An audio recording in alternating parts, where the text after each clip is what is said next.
Olá, seja bem-vindo à palestra sobre manutenção de placa-mãe de desktop. Hoje estarei ministrando esta palestra para vocês aqui, onde nós vamos abordar todo o assunto relacionado à manutenção, conserto, reparo de placa-mãe de desktop, consertos aí de computadores. Então vai ser um item muito importante na carreira do técnico que trabalha com manutenção de computadores. E nesta palestra nós vamos responder várias dúvidas que muitas pessoas têm ao longo aí dos seus estudos, ok? Então vamos prosseguir com a nossa palestra. Antes de iniciar o assunto, o conteúdo aí da nossa palestra, o que nós vamos aprender, gostaria de me apresentar para quem não me conhece. Eu me chamo André Luiz, sou proprietário, dono da empresa André CISP, como está constando aí o CNPJ, nossa empresa legalizada, enquadrada aí no Simples Nacional, com foco na prestação de serviço, ensinos de cursos, entre outros aí no ramo da internet, ramo de estudos. Para quem já conhece, já adquiriu os cursos, sabe muito bem como que funciona o meu trabalho, o trabalho da empresa André CISP. Eu tenho 29 anos, sou casado, eu tenho um filho, eu ministro aulas há 12 anos, eu sou da cidade de Mauá, São Paulo, e o meu objetivo é passar conhecimento para o mundo, através da internet e atingir o número de 100 mil alunos inscritos no YouTube. O canal André CISP ele surgiu em 2013, outubro de 2013, comecei a postar vídeos no canal. Eu já tinha muitos anos a conta criada, mas não falava que era um canal, porque foi só uma conta que eu criei para se inscrever em outros canais, deixar comentário. E a partir de outubro de 2013 comecei a postar vídeos e hoje estamos ministrando essa palestra. São exatamente 8 horas da noite, 7 de março de 2016. Eu estou aí com quase 60 mil inscritos. Então, o meu objetivo é chegar aos 100 mil alunos e, se Deus quiser, tenho certeza que ele vai me ajudar, que vocês que estão assistindo essa palestra vão ajudar o canal compartilhando, clicando no curtir, indicando para os seus amigos. E no final desse ano vamos fazer a comemoração dos 100 mil inscritos aí no YouTube. Ok? Então vamos lá dar início à nossa palestra, um tema muito importante, que muitas pessoas têm muitas dúvidas, nós vamos estar tirando as dúvidas hoje nessa palestra.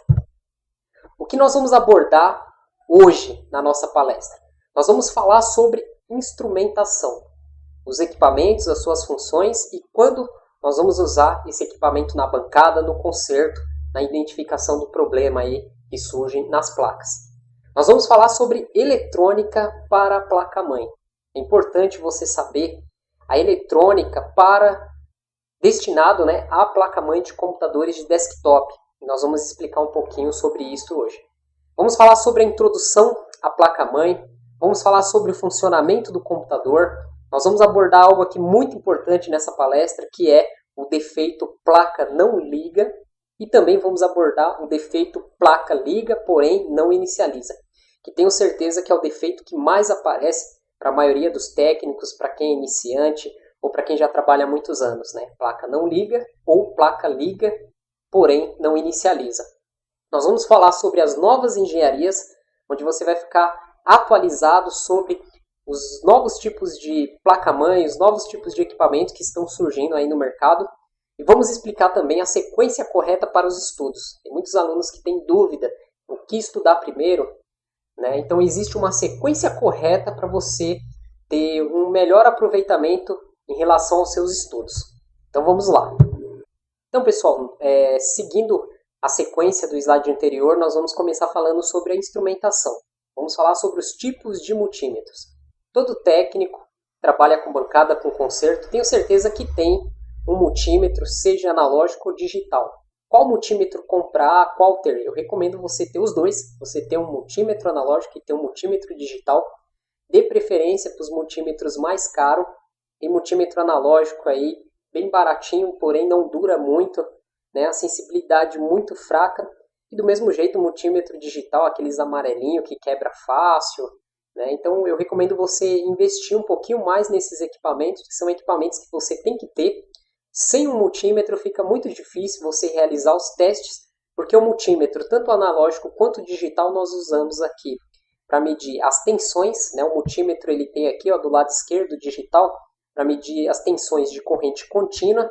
Ele mede tensão de 200 mV até 600 volts e tem a tensão alternada de 200 a 600 volts, no caso esse multímetro. Ele tem aqui a escala para medir transistores do tipo PNP e NPN. Nós temos aqui a escala de resistência de 200 ohms até 2200 k ohms. Ele tem aqui a escala de semicondutores, que tem o bip de continuidade, a escala para medir as correntes. Nós temos um multímetro analógico que tem aí praticamente as mesmas funções, porém, quando nós vamos fazer a identificação de um curto em uma placa, muitas pessoas utilizam o multímetro digital na escala de bip de continuidade. Só que acontece, quando você tem uma placa com processador, a resistência, dependendo da parte do circuito, ela é muito baixa. Então, pode acontecer de bipar, porém, não ter curto ali. Ou muitas vezes tem um curto que você não consegue identificar. Então, a diferença do multímetro analógico para o digital é em relação à identificação de curto. O multímetro analógico, nós utilizamos a escala de X1, que é a escala que tem uma maior sensibilidade. Então, na escala de X1, se o ponteiro ele se mover para a direita e parar no zero, nós identificamos o curto ali em tal componente. Nós colocamos a ponta preta no terra, a vermelha do lado positivo do componente e depois a vermelha do lado negativo do componente. Se a tensão da linha de mais B estiver passando por terra, existe um curto, o ponteiro do multímetro na escala de X1 ele vai bater no zero, vai ficar em cima do zero, então nós temos um curto. Então, além do multímetro analógico, o pessoal achar mais difícil de utilizar, mais complicado, você tem que fazer a calibração dele, utilizando aqui essa bolinha aqui, ó, no multímetro, calibrar ele, a escala de X1. A diferença é essa, o multímetro analógico, ele vai mostrar realmente 100% o curto, e o digital, como ele não tem essa sensibilidade, ele muitas vezes vai confundir a sua cabeça. Então, quando você vai fazer análise de um defeito, análise de um curto, utilize o multímetro analógico na escala de X1. Se você encostar uma ponta na outra, o ponteiro ele vai até o zero. Então você vai perceber que ele está calibrado, está indo até o zero certinho. Quando você fizer o teste na placa, se o ponteiro ir até o zero, existe ali um curto, ou seja, não tem nenhuma resistência. Ok? Vamos falar sobre estações. Todo técnico que vai fazer conserto tem que ter uma estação de solda, uma estação de retrabalho. A estação de solda, como vocês podem ver aqui, ela vai de 200 graus até essa aqui, se não me engano, 480 graus. Mas eu tenho ferro de solda, dá para trabalhar? Dá para trabalhar com ferro de solda. Só que a diferença é o quê? A estação você consegue regular a temperatura e a ponta da estação de solda, o ferro dela, a ponta dela é bem fina. Então se você vai fazer uma soldagem de um componente SMD, está trabalhando com uma placa de notebook, com componentes muito pequenos, o ferro de solda tradicional ele vai atrapalhar muito, porque a ponta dele é uma ponta mais grossa, é uma ponta mais robusta. E a estação de solda, a ponta dela é bem fina, ela tem uma maior qualidade e você tem um ajuste da temperatura. Então, se você tem mais recursos financeiros, eu recomendo você comprar uma estação de solda e não adquirir o ferro de solda. Agora, se você está iniciando, está complicado, não tem muito dinheiro para investir, compre o ferro de solda, um ferro aí de 35 watts. Hoje os fabricantes não estão mais fazendo de 30, é 35 o padrão aí, que é o ferro que eu recomendo para trabalhar com soldagem de placa-mãe, componentes. Se você tem mais recurso financeiro, esqueça o ferro de solda, compre a estação de solda. Ok? Vamos falar sobre a estação de retrabalho. Eu vejo que tem muitos alunos que compram um soprador térmico para querer remover componentes da placa, fazer a troca aí de componentes eletrônicos de uma placa-mãe. Porém, o soprador, como eu falo para todos, você só vai usar ele para secar a placa ou para fazer uma estufa, uma caixa de alumínio, colocar o bocal lá e colocar as placas para secar, ou fazer um reflau com ar quente. E a estação de retrabalho, a diferença dela com o soprador é o que? Nós regulamos o ar. Então o soprador, se você jogar lá o ar em cima lá do componente, o ar é muito forte, ele vai soprar tudo. E a estação de retrabalho você consegue regular aqui, ó, do lado esquerdo o ar, você consegue regular a temperatura. Então para remover os componentes da placa-mãe, nós colocamos a temperatura em 400 graus e o ar vai depender muito da sua estação. Igual, tem estação que o ar é bem forte, então nós deixamos no número 4, né, 4,5, e tem estações que o ar é bem fraquinho, então nós deixamos aí no 6, 6,5. Então dependendo do componente que você for utilizar e dependendo da sua estação, você vai ajustando de 3,5 até 6,5 para verificar qual que é o ar ideal para remover o componente sem soprar os outros componentes que estão em volta. Então não pode ser muito forte o ar nem muito fraco, porque se for fraco não vai chegar a temperatura para derreter a solda. E se for muito forte, os componentes que estão à volta, ele vai soprar. Então você tem que regular um ar que chegue à temperatura correta para derreter a solda e que seja uma vazão de ar que não expulse os outros componentes. E a temperatura, como eu falei para vocês, né, eu costumo utilizar uma faixa de 400 graus. Dependendo do caso, eu aumento um pouquinho ou reduzo um pouquinho, mas na maioria das vezes eu já coloco em 400 graus para remover o componente. Lembrando que para não estressar a placa, para ter uma facilidade maior, você deixa em 100 graus e aquece ali durante uns 3 minutos o componente, a área que você vai fazer o retrabalho. E aí depois você já joga em 400 graus e faz a remoção aí, né? Dentro de 1 minuto você já vai conseguir remover o componente, ok? E aqui abaixo, como vocês podem ver, nós temos uma estação de solda com retrabalho junto, ou seja, é as duas em uma só. Já tem a estação de retrabalho e a estação de solda, os dois em um só. Então, tudo vai depender dos seus recursos financeiros. Eu estou recomendando o melhor para vocês trabalharem de forma profissional, ter um maior rendimento e ter uma facilidade maior para fazer a sua soldagem, né? Você tem uma técnica de solda aí diferenciada. Se você tem uma estação de solda, uma estação de retrabalho, né, de ótima qualidade, né, a estação de solda com a ponta do ferro bem fininha, você consegue regular a temperatura. A estação de retrabalho, regular a temperatura, você vai conseguir, né, remover os componentes, fazer a soldagem sem problema algum, ok?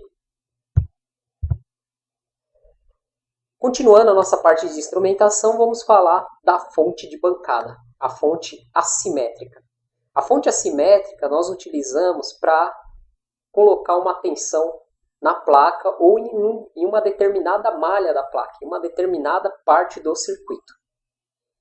Essa fonte de bancada que eu estou indicando para vocês, né, uma fonte de 30 volts, e vocês podem comprar de 3 ou 5 amperes. Você tem que tomar cuidado, porque assim, se você comprar de 5 amperes ou uma corrente muito alta, se você não sabe utilizar bem a fonte de bancada, você pode danificar a placa. O que acontece? A fonte do computador, quando tem um curto, ela faz o que? Ela desarma. A fonte de bancada, quando tem um curto, você vai perceber que a tensão ela vai cair. A tensão é o visor do lado direito, que está escrito 30. E do lado esquerdo, a corrente ela vai aumentar. Ela vai até o seu máximo.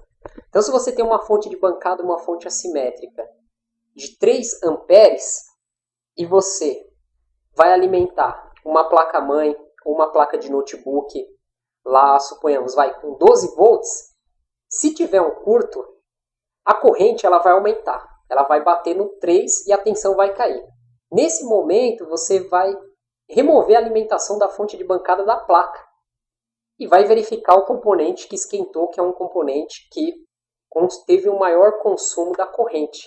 Né? Se é um componente que está no início da malha, se foram vários componentes que esquentou, pode ser o componente que está lá no final da malha.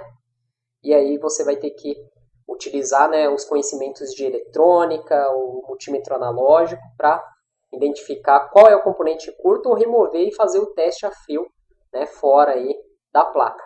Então, esta fonte, né, na manutenção das placas-mães de desktop, nós usamos para fazer a identificação de curto, ou seja, nós injetamos 12 volts lá no circuito de alimentação do processador, onde tem os MOSFETs de alta e baixa. Nós podemos mandar uma tensão direto no dreno ali de um MOSFET, podemos ali mandar a tensão ali onde vai os 3, os 5 volts da placa, e sempre verificando qual que vai ser o consumo da corrente. Se o consumo da corrente aumentar e a tensão cair, tem um curto ali em determinado circuito. Então essa fonte de bancada ela é muito utilizada por técnicos de manutenção eletrônica. Você vai fazer consertos de placa-mãe, notebook, celular, enfim, tem que ter uma fontezinha dessa, porque vai lhe ajudar a identificar o curto, porque você vai regular a tensão que você vai injetar no circuito, né? Recomendo injetar sempre abaixo, né? Nunca injetar a tensão total ou acima, e verificar a corrente, tomar muito cuidado. Tá? Então, compre uma fonte de bancada, fonte assimétrica 30 volts, 3 ou 5 amperes. A de 5 amperes você consegue trabalhar com mais componentes, né? Mais dispositivos, mais equipamentos, porque ela fornece uma corrente maior, porém tem que tomar cuidado quando tiver o curto. Vamos falar sobre o gravador de BIOS. Os gravadores de BIOS, nós utilizamos ele quando a BIOS da placa-mãe está corrompida. E é algo que vem acontecendo muito, dando muito problema nas BIOS. E aí o técnico ele já fez todos os testes e mesmo assim ele não consegue identificar porque o computador não está funcionando. Então quando a placa ela não funciona, não tem como você atualizar a BIOS pelo setup ou pelo Windows. Então o que você deve fazer? Você deve remover a BIOS da placa-mãe, utilizar um gravador de BIOS. Eu estou com 2 modelos aqui, que é o CH341A, esse da esquerda, que é um gravador mais em conta, mais barato, mais simples, né? Ele já vai direto na porta USB. Do lado direito nós temos aqui o TL866, que é um gravadorzinho um pouco melhor, né? Mais robusto. Inclusive, esses 2 tipos de gravadores nós utilizamos no curso de gravação de BIOS, fornecido, né, por mim, André Cisco, com parceria Daniel da KingTech. Temos também um terceiro gravador, que é o Genio G540. Então, nós devemos gravar a BIOS quando a placa ela tem todas as tensões. Você já fez uma análise visual, viu que não tem curto, não tem componente esquentando, tem todas as tensões, porém a placa não inicializa. Então, o software que fica dentro do chip, o BIOS, ele está corrompido. Alguma linha binária, alguma linha de programação, se estiver corrompida, a placa não vai inicializar. Então nós removemos a placa, fazemos o backup da BIOS, depois gravamos uma nova BIOS, colocamos na placa e fazemos o teste. Eu falo para fazer o backup porque se o cliente não aprovar o orçamento, aí você volta o backup que está com problema, o backup corrompido. Ok? Então, para quem vai fazer manutenção de placa-mãe de desktop, tem que saber gravar BIOS, fazer backup de BIOS, utilizar os gravadores, ter um bom banco de dados de BIOS. Os alunos, né, que compraram o curso gravação de BIOS, ou novos alunos que têm interesse em adquirir o curso de gravação de BIOS, o Daniel está disponibilizando aí os vários gigas, né, de arquivos de BIOS que ele tem, tanto de desktop quanto de notebook. Debug Card é mais um instrumento. Quem trabalha com manutenção de placa-mãe tem que ter. Como vocês podem ver, essa aqui ela é PCI, ela tem um encaixe USB e tem entrada para porta paralela também. E ela tem aí os 2 displays, que ela mostra o código que foi lido antes e o código depois. A Debug Card PC Analyzer, ela trabalha junto com a BIOS. Então ela lê os códigos que a BIOS está fazendo, inicializando, e ela vai parar em um código. Lembrando que essa placa ela só é útil até o momento do vídeo, né? Nos meus cursos eu disponibilizo lá os códigos de erro, então ela vai te ajudar quando o problema for processador, memória, BIOS, placa-mãe ou vídeo. Tá? Porém, se é algum problema de um componente eletrônico, ela não vai avisar. E outra coisa boa são os LEDs que ela tem. Ela tem o LED do clock, do reset, as tensões da fonte, 3,3, 5, 12, menos 12. Então, uma placa que vai ser um auxílio, uma ajuda, né, na análise de defeito de uma placa-mãe de desktop. Ok? O osciloscópio é um instrumento, muitas pessoas têm medo, né? Muitos alunos não têm esse instrumento. por ele ser caro, principalmente agora com a alta do dólar, está muito caro o osciloscópio. O osciloscópio ele vai medir as frequências, formas de onda, ele vai mostrar tensões. O osciloscópio você vai ter uma análise mais profunda. Eu falo que o osciloscópio é como se fosse um raio-x. Tem um raio-x que você faz quando você vai ao médico, né, para ver lá. O osciloscópio ele vai fazer o raio-x na placa, ele vai ver como que está por dentro do componente. E o osciloscópio ele é muito útil quando nós vamos testar os clocks da placa ou as formas de onda dos PWM. Se os PWM estão tendo uma comunicação com o gate dos transistores dos MOSFETs, ok? Então, vocês já viram aí um pouco da instrumentação que nós precisamos ter para fazer o conserto e manutenção de uma placa-mãe, né? E para que serve cada instrumento, qual que vai ser a sua utilidade. Então, agora vamos falar um pouco sobre a eletrônica para a placa-mãe. Você precisa saber o que é uma tensão, corrente e resistência. Na placa-mãe, nós temos aí as tensões.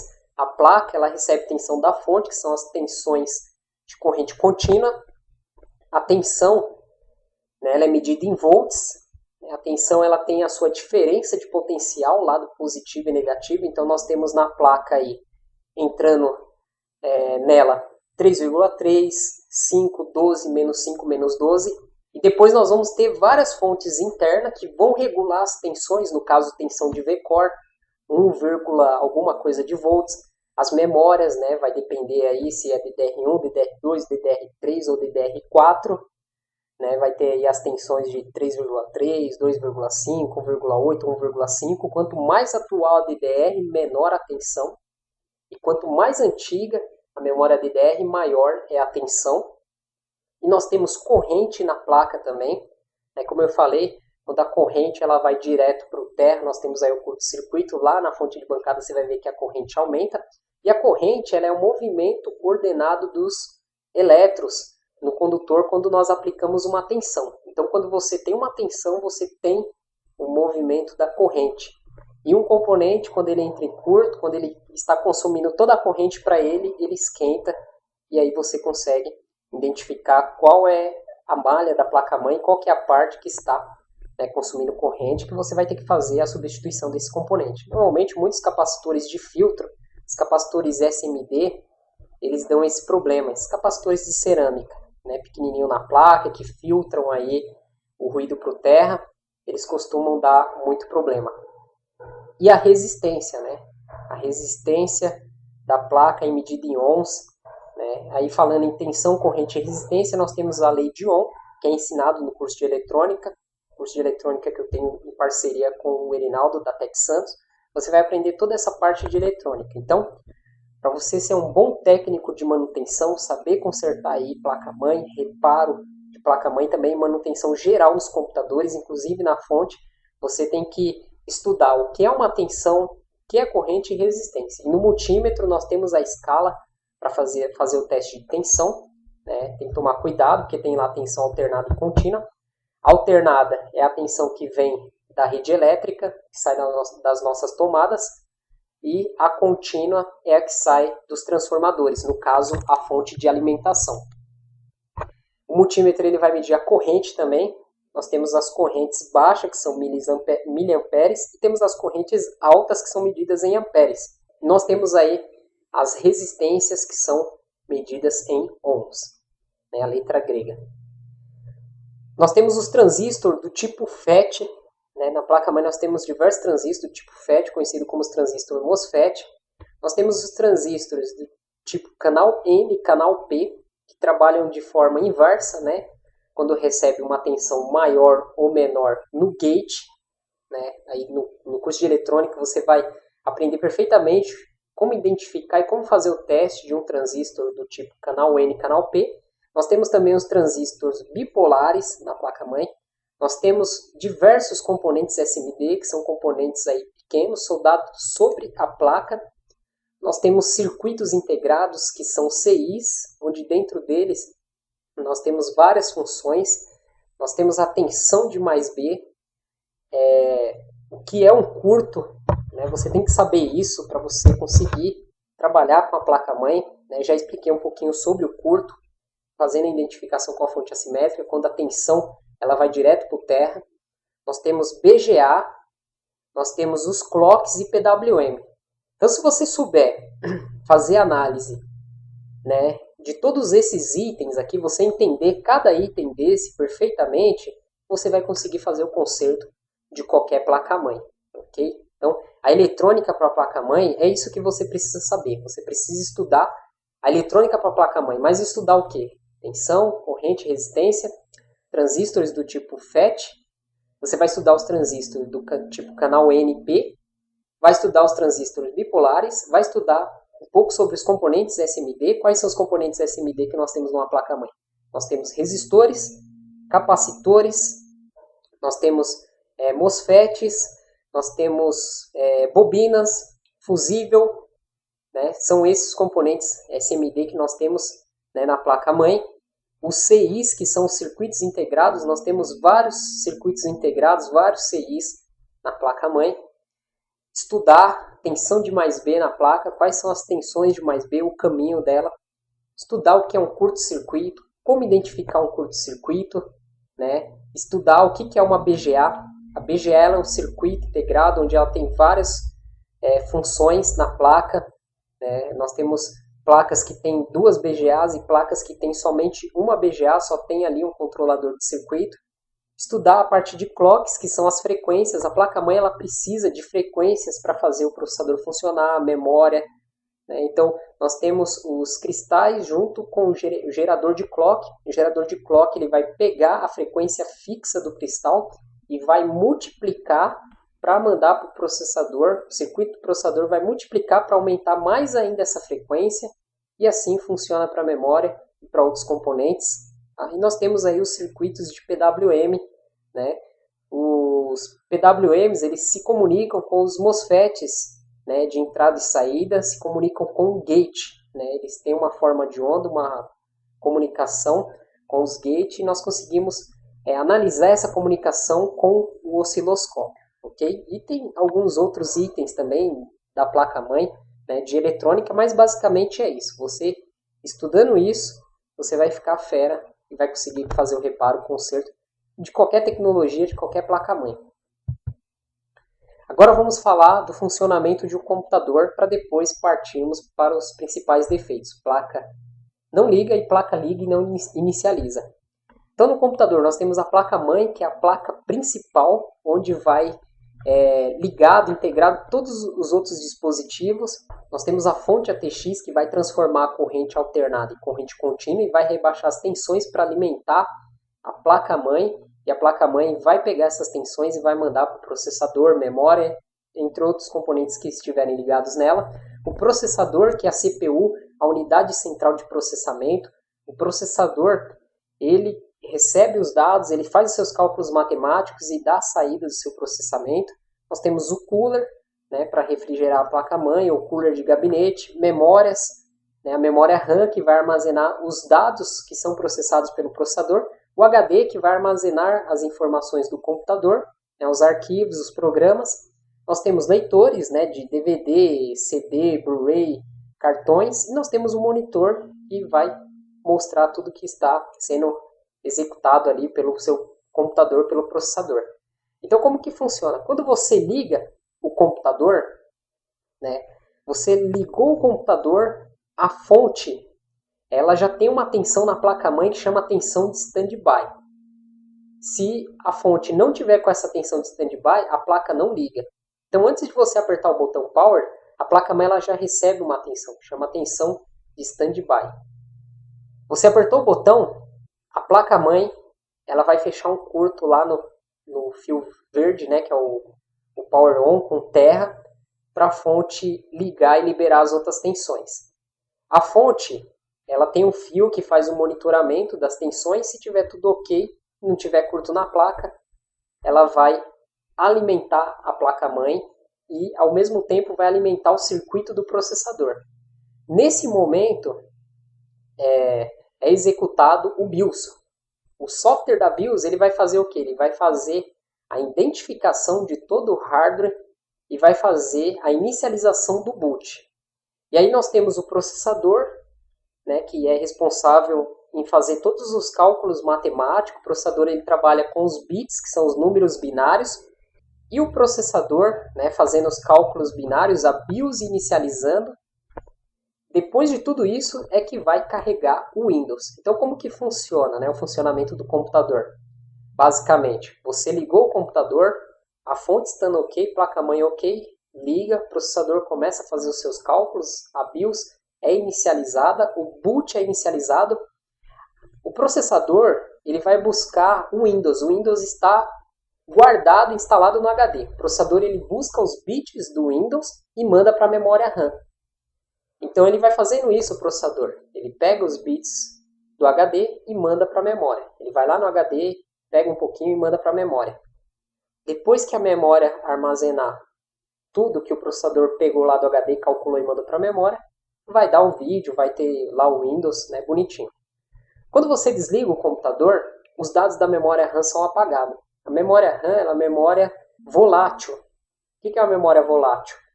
Quando ela perde energia, os dados são apagados. E tem a memória não volátil, que é o contrário. Sem energia, os dados continuam lá. Ok? Nós temos o HD, que quando você desliga o computador, os dados continuam lá, armazenados. Né? Eu coloquei HD, lembrei agora dos SSD. Né? Nós temos o SSD, que não tem disco, né? Que é a tecnologia nova. Enfim. Né? Então é assim que funciona o computador. O processador busca os dados no HD e manda para a memória RAM. Depois que a memória RAM tiver os dados armazenados, é exibido na tela o Windows, os programas que você está utilizando. E quando você liga o computador, não é o Windows o primeiro sistema a ser carregado, e sim o sistema BIOS, sistema básico aí que faz a entrada, toda a operação, né, para identificar todo o hardware e inicializar o boot, que é o Windows, vai buscar lá no HD. Ok? Então assim que funciona o computador praticamente. Vamos falar agora do defeito placa não liga. Então, lá no meu fórum, né, direto, o pessoal coloca lá fabricante, modelo e placa não liga. Né, e assim vai. Então eu coloquei um passo a passo que deve ser feito para você conseguir fazer a identificação desse tipo de defeito. Então, como qualquer dispositivo eletrônico, a primeira coisa é fazer a análise visual. Você vai fazer a análise visual, verificar o estado dos componentes, o estado das trilhas, a placa-mãe, né, se está suja, se está limpa. Você vai verificar tudo isso, fazer toda a análise visual. Não identificou nada na análise visual, nós vamos partir para o teste da tensão AC. Tensão AC é a tensão que vem da tomada. Então você vai com o multímetro verificar lá se está chegando 115 ou 230 volts. Vai testar o cabo de força também. Beleza, a tensão AC está ok. Então nós vamos para o teste da fonte ATX. Vamos fazer o teste se está funcionando, se a fonte está armando, se tem todas as tensões, se tem a tensão de stand-by. A fonte está funcionando. Nós vamos procurar o curto-circuito na placa. Como que nós procuramos curto-circuito na placa? A placa não liga. A placa não liga, a fonte está ok, as tensões estão ok, então pode ter um curto impedindo da placa não ligar. E você vai verificar se tem algum componente esquentando. Você vai colocar o seu dedo ou vai usar um termômetro a laser, né, digital. Vai utilizar aí, enfim, um recurso. Existem vários recursos para você identificar um componente esquentando. A maioria dos técnicos, a grosso modo, utilizam o dedômetro. Vai colocando o dedo, né, tem o chip de rede que dá muito problema, tem o gerador de clock que também dá muito problema. Né? Então você vai colocando o dedo em cima dos CIs, dos MOSFETs, e vai verificar se tem algum esquentando. A placa não está ligada, tem um componente esquentando, ele está em curto. E aí você remove o componente, o curto vai sumir, dependendo da placa funciona sem o componente. No caso, o de rede, o CI de rede, chip de rede, a placa-mãe funciona sem ele, né? E dá muito curto. Aí, outra coisa que nós devemos fazer é a remoção do P4 12 volts. Como vocês podem ver na imagem que está circulado, aí a placa-mãe ela recebe os 12 volts, né, do fio amarelo e preto. Então, se tiver algum curto no circuito do processador, né, em volta aí do soquete, né, algum transistor de alta, de baixa, algum componente SMD, algum capacitor de cerâmica em curto, né, você vai remover esse P4 e vai ver se a placa vai ligar, se a fonte vai ligar. Se ligou, você já sabe que o curto está aí você vem com a fonte assimétrica, coloca lá 12 volts, alimenta essa parte aí e o componente que estiver em curto ele vai consumir toda a corrente e por ele consumir toda a corrente ele vai esquentar. Aí você faz a troca dele, tira ele, faz o teste a frio primeiro, identificou que realmente é ele que está com problema, é só fazer a sua substituição, ok? Então, análise visual, teste da tensão AC, teste da fonte, procurar o curto-circuito, né, ver se tem algum componente esquentando, remove o P4 12 volts. Se você fez tudo isso e mesmo assim a placa não liga, nós devemos verificar o clock, que é o cristal de 32,768 kHz. A placa, quando ela está energizada, ela está desligada, ela tem que ter já esse clock, essa frequência. E nós utilizamos o osciloscópio, né, para medir essa frequência, ou multímetro. Se você tem um multímetro, consiga medir pelo menos 1 MHz, você já consegue identificar se existe o clock aí no cristal de 32,768 kHz. Esse cristal, e para fazer a identificação desse cristal, né, você tem que ter o esquema elétrico da placa. Se você não tem o esquema elétrico da placa, na análise visual você vai identificar que ele é o cristal em formato de cilindro. Ele tem um formato de cilindro e ele é preso, né? Você vai ver que além dele ser preso na solda, ele tem um anelzinho que prende ele, porque ele vibra muito. Ele tem 2 lâminas e ele vibra bastante, então por ele ser frágil, ele é preso na placa, ok? Então se tem esse clock, beleza, aí nós vamos testar o Super I/O. Você vai baixar aí o datasheet, esquema elétrico da placa, vai fazer análise no Super I/O, porque o Super I/O ele recebe uma tensão, né? Essa tensão ele recebe para ele fazer a placa ligar. Então nós fazemos toda a análise aí do Super I/O, né? E se você já fez de tudo, né, está tudo ok, mesmo assim a placa não liga, em alguns casos pode ser a BIOS, e eu coloquei uma observação que é o jumper, aquele jumper que dá um clear na CMOS, né, que muitas vezes você tem uma senha na BIOS, alguma configuração e você quer resetar, então existe 3 pinos ou 2. Tem placas mães que são 2 pinos, quando você coloca o jumper, ele dá o sinal de clear, e quando o jumper está ali, a placa não liga, e tem outras placas que tem 3 pinos, e o jumper pode ser 1 e 2 normal, ou 2 e 3 normal. Então muitas vezes, na maldade, alguém vai lá e muda o jumper de posição para dar o clear na CMOS, a placa não vai ligar. Enquanto estiver ali o sinal de clear, ela não liga. Então você tem que remover esse jumper, voltar para a posição normal para a placa ligar. Né? Então, dependendo do técnico, dependendo da pessoa, ela pode mudar esse jumper de posição e você se matar e não conseguir identificar ali porque que a placa não liga. Ok? Vamos para o próximo. Defeito, né? Liga e não inicializa. Então você tem que saber diferenciar a placa que não liga e a que liga e não inicializa. Tem placa que vai ligar, mas não vai dar sinal nenhum de vídeo. Então você faz análise visual, verifica se não tem algum componente esquentando. Você vai testar a tensão dos MOSFETs.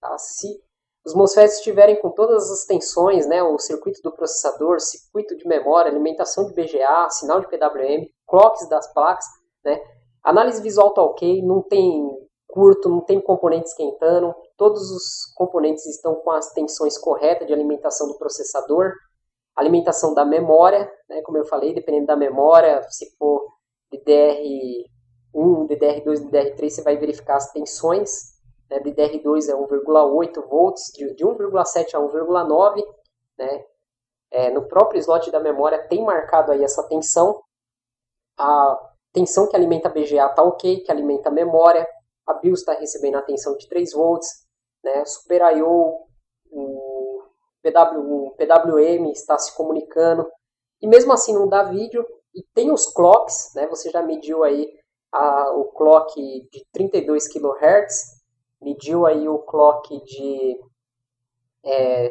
25 MHz, o de 14,3 MHz, se estiver tudo ok, aí nós temos que regravar a BIOS, fazer uma regravação da BIOS. Então nós temos que remover a placa, regravar a BIOS, porque se a BIOS ela estiver corrompida, a placa ela liga, mas ela não vai dar vídeo. E nós temos também problemas de solda fria na BGA. Então nessa placa Gigabyte nós temos a BGA Norte, BGA Sul. Então muitas vezes a gente pressiona com o dedo, aperta, né? para ver ali se vai dar algum sinal de vídeo, se tem alguma solda fria, alguma solda trincada, porque tem casos que a placa ela não dá vídeo, ela liga, o cooler funciona, tudo tem todas as tensões, todos os clocks, todas as alimentações estão ok. A BIOS você já regravou e aí nos resta a BGA. Tá? Então tem que fazer essa sequência de análise para identificar. E para isso você precisa ter os equipamentos, ter o multímetro, a fonte de bancada, o osciloscópio, gravador de BIOS, né? E outros itens aí, que para quem já fez os cursos, né, na André CISP sabe, lá os equipamentos, né, a lista de equipamentos que você tem que ter, ok? Então vamos prosseguir aqui. Então vamos falar sobre as novas engenharias. Para quem é técnico de bancada há muitos anos, percebeu que as novas placas elas estão tendo muitas alterações, né? Elas estão vindo diferenciadas alguns circuitos. Então vamos falar da BGA, ela só vem com uma BGA, as novas engenharias, só uma BGA, que é chamado de PCH. Então as placas antigas que tinha lá ponte norte controlar vídeo, processador e memória, ponte sul controlar IPCIs, USB, né? Controlar os periféricos mais lentos. O que acontece? Agora é uma BGA só, que é a PCH, onde ela vai fazer a função da ponte norte e ponte sul nela mesma. Então é um único componente chamado aí de PCH. Não chama mais ponte norte nem ponte sul, tá? É só BGA PCH. O processador ele controla o vídeo, tá? Então você vai ter que olhar no esquema elétrico, porque muitas vezes a PCH ela controla o vídeo, mas a maioria das placas, como aí 3, 5 e 7, o processador é ele que controla o vídeo e não é mais a PCH, tá? O clock principal ele mudou, né? As placas, aí, as engenharias antigas, você sempre tinha ali os 3 cristais, que é o cristal de 32,768 kHz, né? Que está ali junto com a BIOS, que vai trabalhar ali junto com a hora do relógio, né? Gravar o clock certo. Se ele estiver ruim lá, ele não fecha, né? A partida da placa. Nós temos o que trabalha junto com o gerador de clock, o de 14,318 MHz, e nós temos o chip de rede 25 MHz. Então as placas mais novas, a engenharia mais nova, o clock principal de 25 MHz. Você não vai encontrar mais o de 14,318 MHz. Né? Os alunos aí mais antigos perguntando, mas nessa placa, onde que está o de 14,318 MHz? Não tem mais. As novas engenharias, as novas placas, o clock principal é o de 25 MHz, ok? O gerador de clock você também não vai encontrar, o gerador de frequência, porque ele vai estar na BGA, ele vai estar na PCH. As placas você vai encontrar 2 BIOS, nós temos as BIOS dupla, né? Nós temos as BIOS que são idênticas, que têm o mesmo tamanho, que funciona como backup, e nós temos uma BIOS que vai trabalhar com Super I/O e a outra BIOS que vai trabalhar com a PCH. Tanto que se a placa está com problema de BIOS, assim, liga e não dá vídeo, você sabe que é BIOS, nós gravamos a BIOS que está ligada ali no Super I/O. Agora, se você não sabe qual das duas que é, regrava as duas e pronto. Tá? E os MOSFETs, né, eles são de 8 terminais, é igual as placas mães de notebook. Então o pessoal que estava acostumado a testar ali o de 3 terminais, né, o drain em cima, o gate, o source, pegou esse de 8 terminais, confundiu um pouco, mas é bem fácil. Você vai ter lá os terminais do drain, o gate e o source. É só você baixar o datasheet dele, ou você começar a estudar curso de notebook, ou fazer eletrônica. Eu tenho todos esses cursos e tem explicando como fazer o teste desse MOSFET aí de 8 terminal. Onde que é o drain, o gate, o source, né? Qual que é a tensão que tem que ter no dreno, no gate, no source, né? O MOSFET canal N, canal P, né? O transistor do tipo FET, o bipolar de 8 terminais. No curso de eletrônica tem tudo isso lá. Então praticamente é isso, as novas engenharias da placa. Não fique muito assustado, né? O que mudou foi isso, mais a PCH, o clock, BIOS. Né? Como vocês podem ver, essa placa aqui é uma placa assim, de maior qualidade, tem aí dissipador de calor em cima dos transistores, né, do circuito do processador para ter uma refrigeração melhor. Agora o Super I/O continuou do mesmo jeito, chip de rede, chip de áudio, né, é a mesma coisa. Tá? E agora nós vamos falar na sequência correta para os estudos. Eu recebo muitos e-mails de pessoas perguntando, André, você tem, né, diversos cursos, qual que eu devo fazer primeiro? Pessoal, para qualquer pessoa que quer aprender a parte de conserto de qualquer equipamento eletrônico, se tornar um excelente técnico, seja de placa-mãe, de desktop, notebook, técnico de celular, televisão, monitor, você tem que estudar eletrônica. Ah, mas por que eletrônica, sendo que você já tem o curso conserto de placa-mãe? Porque eletrônica é a base de tudo. Então você faz eletrônica para você ter a sua base bem firme para depois você começar a fazer os outros cursos de especialização. Aí você vai ter uma grande facilidade, porque eu vejo que tem muitos alunos partindo já para os cursos de especialização, conserto de placa-mãe, conserto de notebook, fontes, redes, o curso de BIOS, sem ter eletrônica, sem ter noção de eletrônica. Aí fica complicado. Se você não tem noção de eletrônica, quando você pega uma placa que tem um curto, que tem algum componente, que tem alguma fuga, a pessoa já fica perdida. Por isso, eu indico para vocês começarem o curso de eletrônica. Eu tenho um curso de eletrônica online, são 10 horas já de curso que nós temos, né, e nós sempre estamos colocando aula, porque essa plataforma online ela permite isso, sempre está atualizando as aulas. Para quem tem interesse em fazer o curso de eletrônica, o site está aí, ó, entendendoeletronica.com.br. É só entrar no site, já eu vou mostrar para vocês.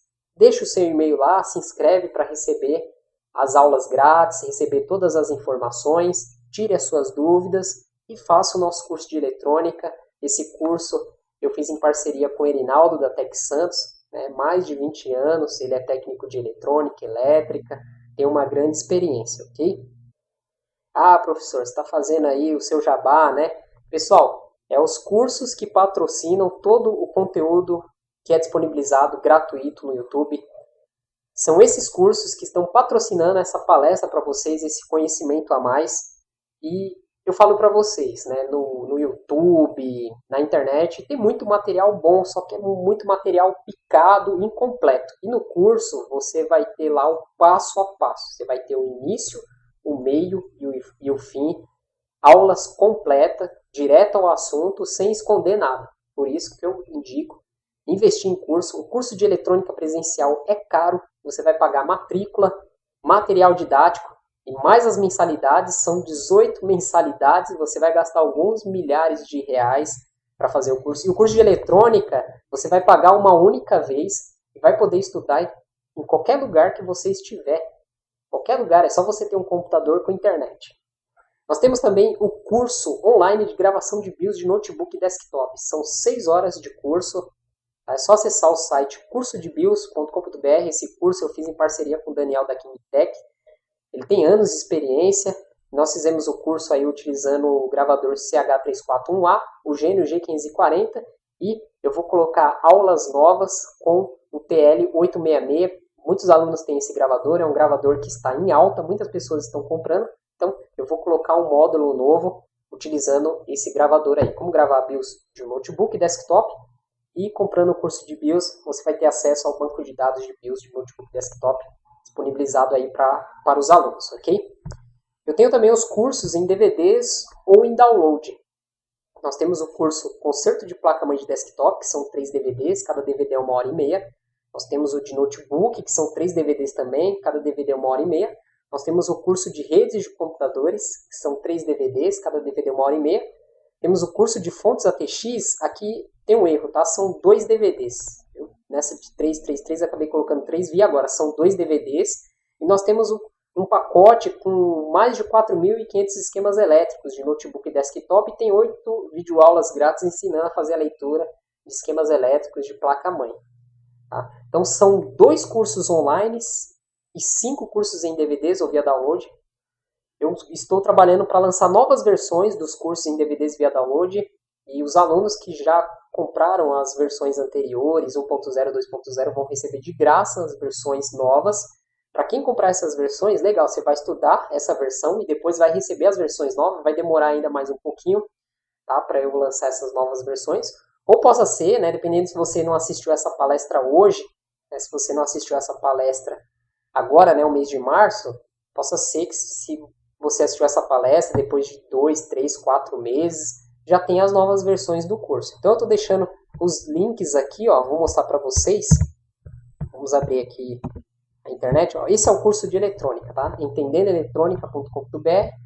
Esse rapaz bonito aqui é o Erinaldo e esse outro moço bonito aqui sou eu, André Cispa. É só deixar seu e-mail, clicar em Quero Fazer Parte. Para quem já deixou e-mail, né, nós enviamos aí os e-mails com aulas, com todo o conteúdo, tirando todas as dúvidas. É só adquirir o curso de eletrônica para ter acesso ao escritório virtual, para você assistir às aulas quantas vezes você quiser, onde quiser, o acesso é ilimitado. Tá? Tem um aluno que comprou o curso de eletrônica já faz um tempo e não estudou tudo ainda, estava preocupado. Então não se preocupe, se daqui a 1, 2 anos você quiser estudar, vai estar lá todas as aulas. Aqui nós temos o curso de BIOS, é só entrar no site cursodebios.com.br, tá? Vocês podem clicar aqui para comprar o curso ou deixar o e-mail para receber mais dicas, em parceria aqui com esse outro rapaz bonito, o Daniel da King Tech. E os cursos em DVDs ou em download, vocês vão acessar o meu blog, formaticaemcasa.blogspot.com.br. Aqui nós temos o curso Conserto de Placa-Mãe de Desktop, a versão 2.0, essa versão ela foi feita em 2015, agora em 2016, como eu falei, estou trabalhando em uma nova versão, porém, para quem comprar a versão antiga, fica tranquilo que vai ter acesso aí às novas versões. E aqui tem os links para acessar o de notebook, fontes, esquemas elétricos e redes, ok? E aqui, pessoal, segue o meu e-mail, andrecispe@hotmail.com. Tem muitos alunos que investem aí em todos os cursos. Essa semana mesmo teve 3 inscritos do canal que adquiriram aí os 7 cursos. A pessoa foi lá, comprou os 7 cursos. Se você tiver interesse nos 7 cursos, entre em contato comigo. Tá? Eu vou fazer um valor promocional. Você vai adquirir os 7 cursos, vai ficar bem qualificado, vai ter um conhecimento diferenciado dos concorrentes e vai sair na frente.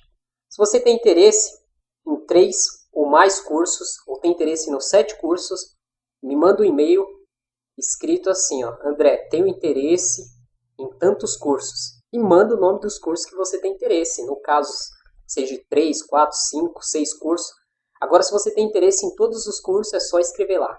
André, tenho interesse em todos os cursos. Qual é o valor? Nós vamos negociar para você fazer aí todos os cursos e adquirir o máximo possível de conhecimentos, ok? Então, muito obrigado pela sua atenção. Desejo a todos aí uma boa noite para quem está assistindo agora esta palestra. Para quem for assistir aí no período da manhã, tarde, né, um bom dia ou uma boa tarde, mas a maioria eu tenho certeza que vai estar assistindo à noite, então uma boa noite para vocês. Deus o abençoe a todos e aguardo o contato de vocês, aguardo aí que vocês deem este passo na vida de vocês e adquiram um dos cursos aí, eletrônica, curso de gravação de BIOS, conserto de placa-mãe de desktop, conserto de notebook, rede de computadores, fontes ATX, um pacote aí com mais de 4.500 esquemas elétricos. Né? Se você não tem dinheiro para comprar aí 2, 3, 4 ou 7 cursos, você vai adquirindo um de cada vez. Lembrando que inicie o de eletrônica primeiro, ok? Faça eletrônica. Eletrônica é a base para você fazer o conserto de qualquer equipamento eletrônico, qualquer equipamento aí, componente, ok? Então, fica aí os meus agradecimentos e nos veremos em breve aí com mais uma palestra, mais vídeos aqui no canal André Cispa. Abraços, tudo de bom para vocês, pessoal. Tchau, tchau.